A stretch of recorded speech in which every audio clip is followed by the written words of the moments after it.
The story and the look is very specific, and that adds to the authenticity, but the themes are so universal. Yeah. The themes of love and family and food bringing family Yes. together. I feel like it's hard not to relate to that. So yeah, and anybody that came and worked on our crew had that kind of emotional connection to it, even if it didn't matter their background. Right. I mean, how did you get involved in the project in the first place? We know that it was inspiration with your family, but how did you become involved? So I had just wrapped on Finding Dory. I was the production manager, and the Shorts program is an opportunity for leadership, for new leadership. And so they asked if I would like to produce, and Domi and I had worked together on Inside Out, so I was so flattered and honored and happy to have the opportunity. So that's how I got attached to it, and yeah, basically it was shortly after Domi was greenlit. So she'd been working on the story on her own for quite some time. And so once I was attached, I helped put a crew together and we got this thing made. And the story, being the only child, being the dumpling, is there any significance behind the name Bao? Yeah, so in Mandarin, bao means two things if you say it two different ways. If you say it one way, bao, it means steamed bun, which is like those little white steamed buns that you get at any Chinese bakery. But said another way, bao, it means treasure or something precious. And we thought that'd be like the perfect title for this short about a precious little steamed bun. So it's kind of a play on words. And did any of your family members help in this process, consult? Did you want to make sure everything was just so? Yeah, oh my gosh, yes. My mom was actually credited as a cultural consultant officially. And we actually invited her a couple times to Pixar to do dumpling making classes for the whole crew, because we wanted to get like all of the details right. In like when we show the mom in the short making the dumplings in the beginning, like all of those details are exactly how my mom would make dumplings for me while I grew up. So we wanted to get those little details, like how she would knead the dough, how she would like roll it out, how she would do every single fold. And we told the animators and the effects artists, like, copy this exactly. And so she's passed those skills on to you now? Yeah, I mean, she's tried. I need more practice. My dumplings are more like, they're a work in progress. Becky, how gratifying and also how great is it to tell a story without words? Oh, yeah. Because it's powerful. Yes. At first I was like, is there going to be, nobody's speaking. Oh my God, this is really, it brings out emotions. Totally, yeah, thanks for noticing that. And too, what that meant was the score was going to be really important to us, since that tells that carries a heavy weight of the storytelling in a short that doesn't have dialogue, right. or a lot of sound effects, actually. So we were really grateful to find our composer Toby Chu, who himself is a Chinese American, was able to bring, the expertise of Eastern and Western instruments in composing the score, which is exactly what Domi was hoping for. So yeah, I didn't totally answer your question, but yes, it is much. We did find that it is much more emotional and powerful to strip that all away. It's interesting that the middle montage part did still have some amount of sound effects, and it was, as Domi was going through the editing process, she actually was like, let's try removing that, let's really go for it. And it felt like with every step towards less and less of that, it just became more and more touching and emotional. So felt like it was a really great choice by her. And Domi, take me from the concept, which is like you said, 4 years ago you were writing it, to the finished product. I'm sure it's very fascinating over there from concept to actual, it's done. Yeah, it was a long, winding process. I came up with the idea over 4 years ago, originally as like a short that I would do on my own, outside of Pixar, just like as a side project to flex my creative muscles. But then And then I had this image in my head of this Chinese mom nuzzling a little baby dumpling to death.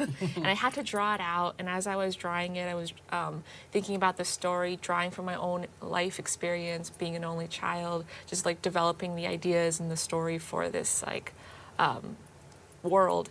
And then I was pitching it to coworkers around me just to get their feedback on it. And one of the coworkers I pitched it to was Pete Docter, the director of Inside Out, who I was working with at the time on his film, and he's been kind of like a mentor figure to me, and I wanted his feedback on it. But his reaction was so positive, like so surprisingly positive and awesome, that it really gave me the confidence to pitch the short to Pixar when they asked me to pitch ideas for official Pixar short films. I had no idea like if they would go for it, if they would go for something this specific or strange. But it was awesome because like they loved that part about it. They loved how specific and cute and weird it was. Sweet. And so sweet. Yeah, and that was great. And so I was greenlit as an official Pixar short in 2015. But then it was just a lot of like working on my own, like on nights and weekends, because my full-time job was still as a storyboarding artist on their feature films at Pixar. Like I was working on Toy Story 4 at the time.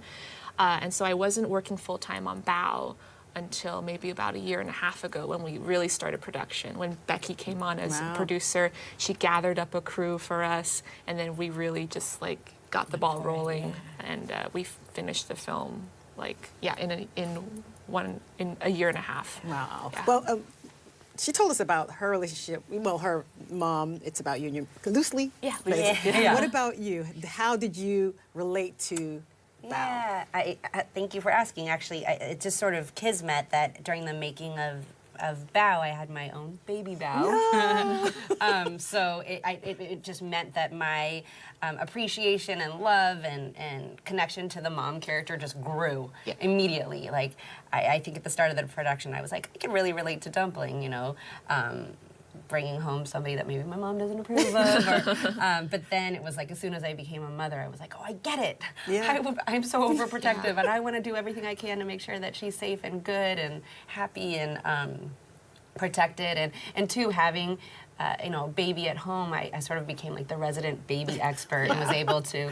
You really were, because like I'm not a mom, and the editor Kathy Ringgold like is not a mom either. So it was Becky that we looked to. So everybody looked to Becky in the edit room. Like, is this feeling authentic? Like, is it like with the like in the short when the dumpling comes to life? The original baby sounds we used were like an adult voice actor like doing baby sounds, but Becky was like, no. All moms in the world will know that that's not a real baby. And so we're like, okay, then we have to go back and use real baby sounds. So how has it changed your relationship with your mom? Did you talk about your relationship as you went through the process of making Bao? Yeah, I think so. Like Becky said, like I was more like the dumpling, like that was my point of view, like going into making this short. Like I was the super coddled only child kid, but then through making this short, which is told from the point of view of this mom, like I think I understand my mom a little bit more. I understand her like wanting to keep me close to the nest. Don't let you go. And holding you tight. Holding me tight. At first, like when I was growing up, I thought it was so like suffocating and frustrating, but now I'm like, oh yeah, I'm her only kid. I'm her only dumpling. Yeah, do you think it would have made a difference if there had been siblings? Like you have a spare, you'd be all right.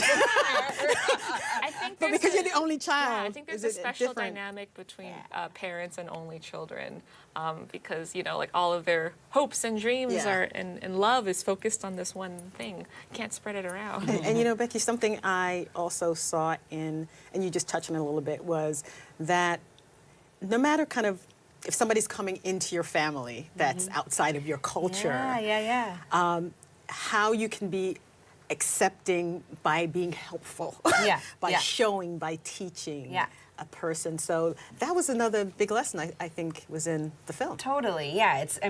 There are a few little, there's many layers to this short film that may appear simple, but it's really complex, and there's a lot of, we explore a lot of really relatable topics, and I feel really proud that that's another one of them. Yeah, Mama don't like this girl coming. What?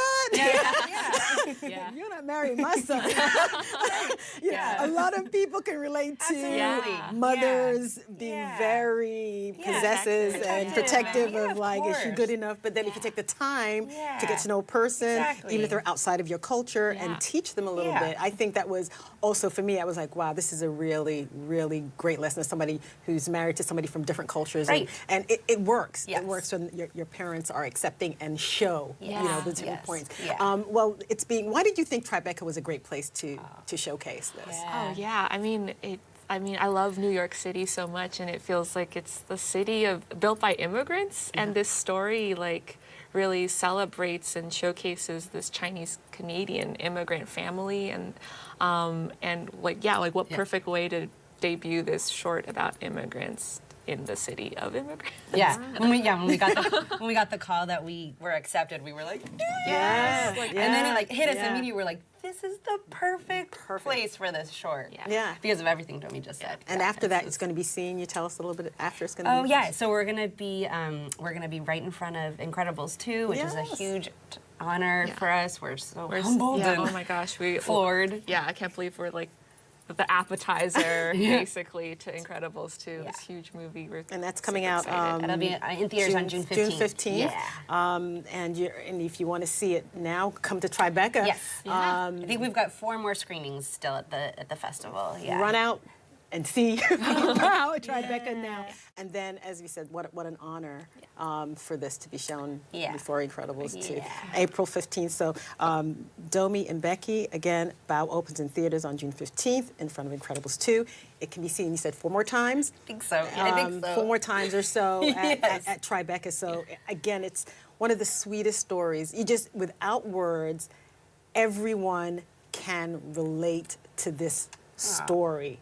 You know, as from a mother perspective, from a child's perspective, and congratulations again on making history. Starting out as an intern, internships are really important to me, and you can get your start there and look where your dreams can go. And as empowering women in this industry, thank you both for stopping by City Views. I can't wait to see where your futures go. Thanks for stopping by, Domi, Becky, to City Views. Good luck. Thank you so so much, much, Sharon. Sharon. Oh my Yeah, gosh. so appreciate your time. Thank you.